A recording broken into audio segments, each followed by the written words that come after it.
2014 was a record-breaking year for money heading into Vanguard Group, the biggest provider of index tracking mutual funds. And according to the Wall Street Journal, $216 billion poured into Vanguard's so-called passive investments. Those are the ones that mimic indexes and other stock benchmarks, but they just charge a fraction of what a typical mutual fund does.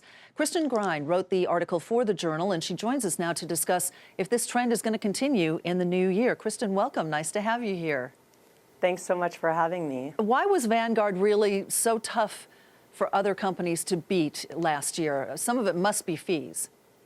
It's really all about fees. I mean, look, if you look at Vanguard's funds, they're charging 18 cents for every $100 to invest versus $1.24 for a typical mutual fund run by a stock picker. So that's a huge incentive for people.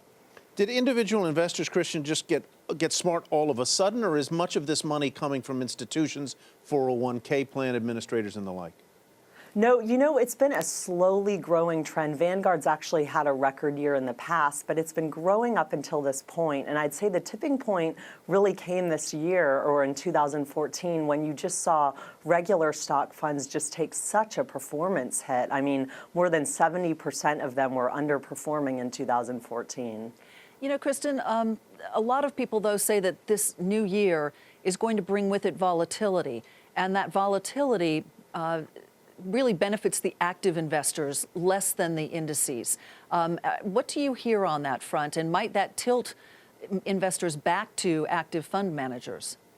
Absolutely. I mean, if you look at what happened in the market today, if you were an investor in one of Vanguard's largest S&P 500 funds, you would have lost some today, right? So if the market continues to be volatile this year, or there's a widespread market loss, that's not going to be good for investors in index funds, because they're, of course, just mimicking indexes. So that's maybe where active managers might have a chance to make a comeback.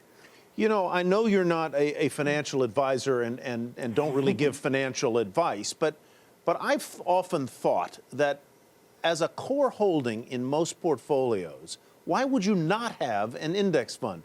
They're inexpensive to own. They at least match the market, so that takes the risk of underperforming the market out of the equation. Well, you know, and I can speak from personal experience here. I mean, I think a lot of people just don't really pay attention to what's in their 401k or even in what they're investing in personally until they're either very close to retirement age or something else in their life happens. At least that's what a lot of investors have told me. They didn't start reassessing until they thought, shoot, I'm about to retire in a few years, and why am I paying all these fees? What is Vanguard looking to do in this new year, in 2015? I mean, that's a pretty high benchmark to beat with all that money going into the fund. Absolutely. I mean, $200 billion they saw in 2014, and just to put that in context, the fund company with the second highest number of flows only saw $26 billion. So wow. I can't imagine Vanguard is going to have quite the year it did in 2014. On the other hand, they have expansion plans. They're looking at virtual financial advisory services. They're expanding overseas, so you could see more of the same success. But $200 billion, $216 billion, that's a hard number to beat. Yeah, it sure is.